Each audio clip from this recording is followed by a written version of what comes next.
오늘보다 건강한 내일을 위한 10분 진료. 안녕하세요. 건강백세 운동교실 건강한 진료실 진행을 맡은 아나운서 최희입니다. 오늘의 진료는요, 국내 단일 질환 사망 원인 1위를 차지하며 20분에 1명이 사망할 만큼 위험한 뇌혈관 질환입니다. 뇌혈관 질환으로부터 건강을 지키는 방법, 담당 교수님 모시고 이야기 나눠보겠습니다. 교수님 안녕하세요. 네, 안녕하세요. 네, 우리 시청자분들을 위해서 간단한 자기소개 부탁드립니다. 네, 안녕하세요. 저는 국민건강보험 일산병원 심경과 전문의 옥태동입니다. 네, 반갑습니다. 교수님, 뇌혈관 질환이라고 하면 너무 범위가 크게 느껴지는데 구체적으로 어떤 상태를 뇌혈관 질환이라고 하나요? 뇌혈관 질환의 대표적인 것에는 뇌졸중이 있는데요. 뇌졸중은 뇌로 가는 혈관이 막히거나 터지면서 뇌가 손상이 돼서 신경학적 증상을 일으키는 질환입니다. 막히면은 뇌경색, 터지면은 뇌출혈이라고 합니다. 뇌혈관이 막히거나 혹은 터져서 출혈이 생기는 문제가 있을 때 뇌혈관 질환이라고 하는군요. 맞습니다. 그럼 우리나라 분들 중에 가장 많은 뇌혈관 질환을 차지하는 게 어떤 걸까요? 일반적으로 건강검진에서 오시는데요. 그럴 경우에는 동맥경화가 제일 많습니다.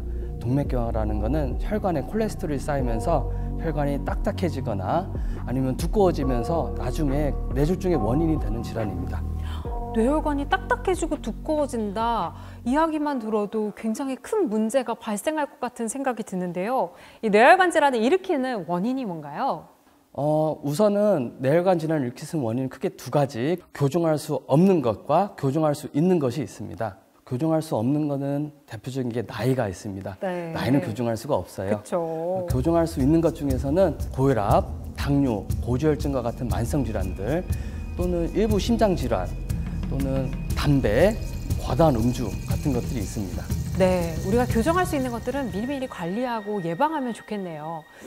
제가 또 어디서 들었는데 이 뇌졸중이 발생하면 좀 어려워진다 이런 이야기를 들은 적이 있거든요.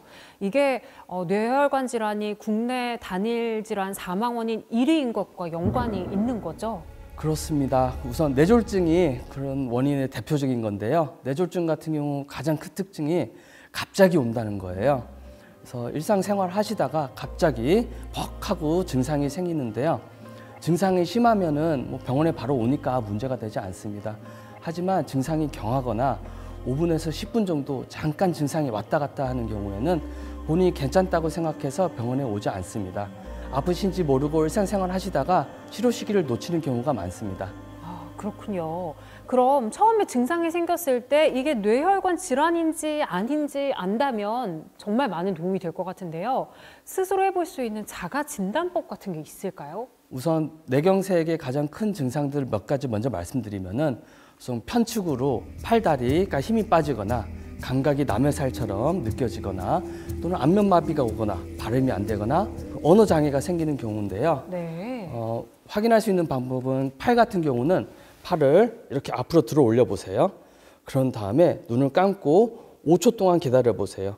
뇌경색이 있다면은 팔이 살짝 휘거나 아니면 떨어지면서 위압감을 감지해낼 수 있습니다.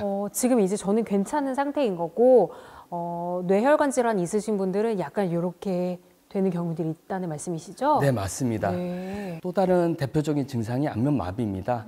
그런 경우는 거울 앞에 서가지고 이 동작을 한번 해보세요. 그럴 경우에는 한쪽 입꼬리가 올라가지 않고 떨어지게 되면은 뇌경색을 의심해야 됩니다. 그렇군요. 또 발음이 어눌해지는 증상이 있는데요. 이럴 경우 혼자서 맘마, 랄라, 가가 이걸 한번 반복해 보세요. 말이 어눌해지거나 또는 뭉개지면은 뇌경색 증상일 수도 있는 겁니다. 맘마, 랄라, 가가 함께 따라해 보시면 좋을 것 같고요. 발음 말고도 또 언어 장애로도 오실 수 있는데요.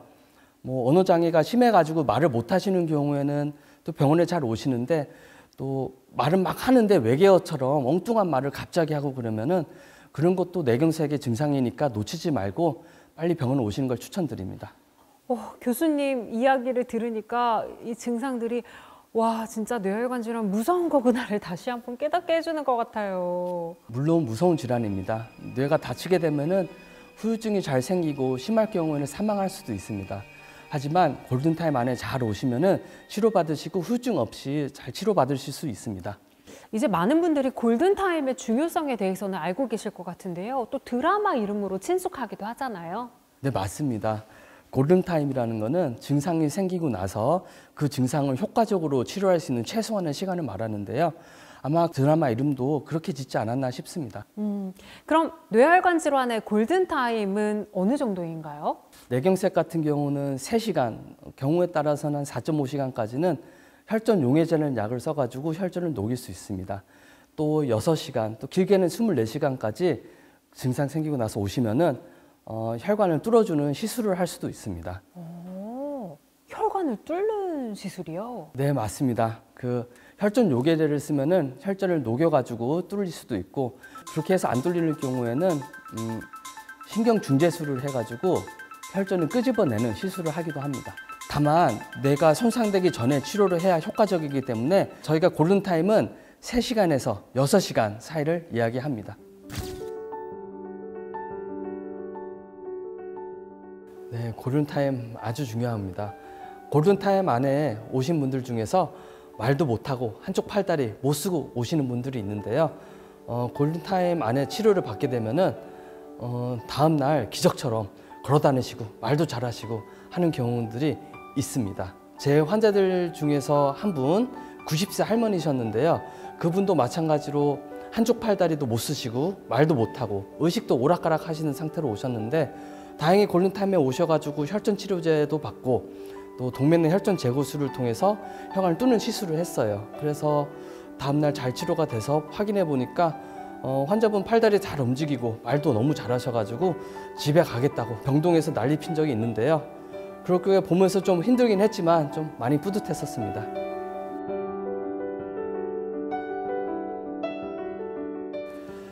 우선 골든타임을 지나서 오면은 좀 안타까운 부분부터 있는데요. 그 이유가 이미 뇌가 많이 손상돼서 도움을 드릴 수 없는 경우가 많아요. 그때 혈관을 뚫었다 하더라도 뇌 세포가 이미 다 죽었기 때문에 도와드릴 수가 없고, 또 오히려 뇌출혈이 생겨가지고 증상을 악화시키는 경우가 더 많습니다. 그런 이유 때문이라도 골든타임 안에 오셔가지고 효과적인 치료를 받았었으면 좋겠습니다.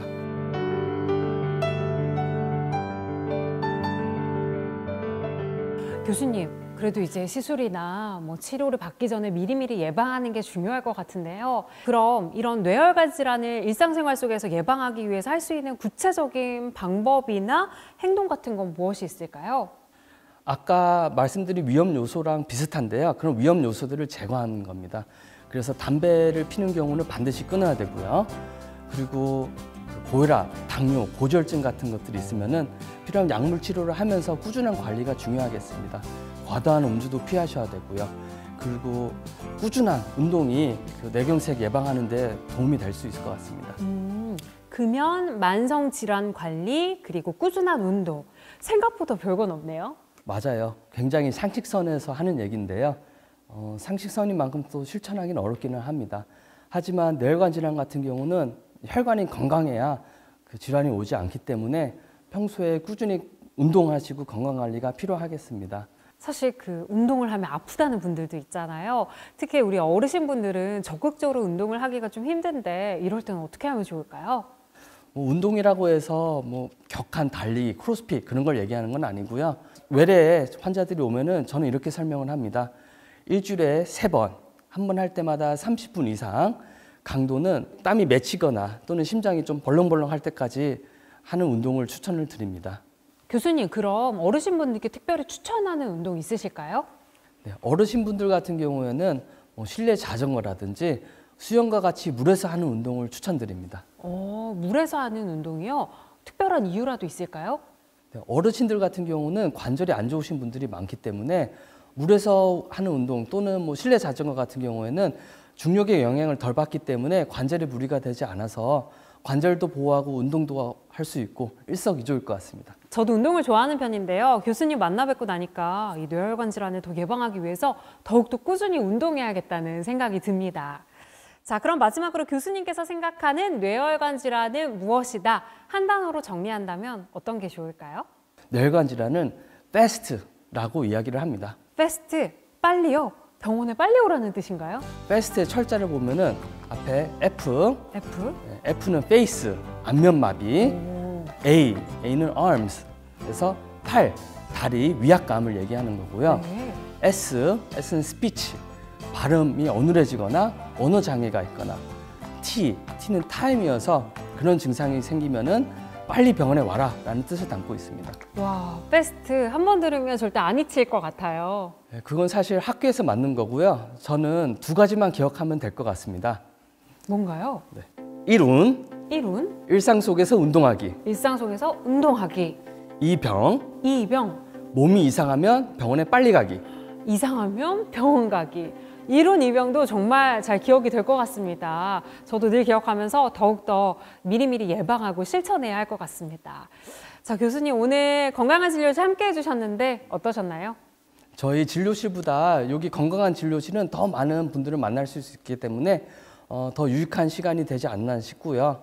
제가 알려드린 것들을 모두 다 잘 실천하시면서 계속 지속적으로 건강한 생활을 영위하셨으면 좋겠습니다. 네, 오늘 바쁘신데도 흔쾌히 시간 내주셔서 감사합니다. 오늘보다 건강한 내일을 위한 10분 진료, 지금까지 건강한 진료실이었습니다. 저도 여기서 인사드릴게요. 여러분, 건강하세요.